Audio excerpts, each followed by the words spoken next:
I'm Dennis Altman. I'm a Professorial Fellow at the Trobe University in Melbourne, Australia, and I write books, and the most recent book relevant to this is a book called Queer Wars, which came out in 2016.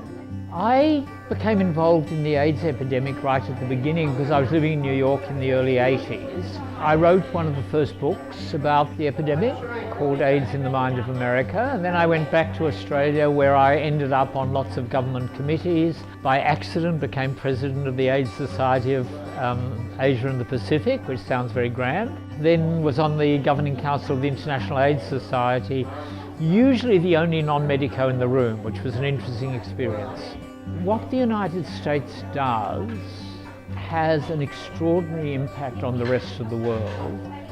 But luckily, the United States will always do things that are very contradictory. So that what your president does is constantly countermanded by what your television programs do.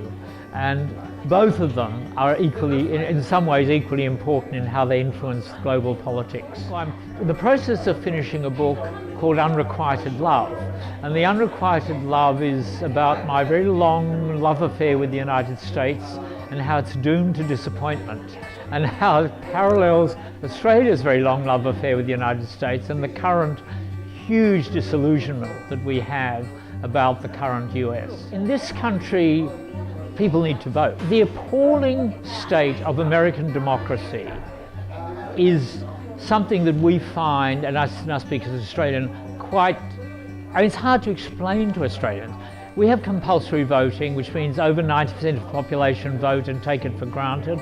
If you could increase the voting population by 10% at the next election, you will have a different government. There's some wonderful people coming forward.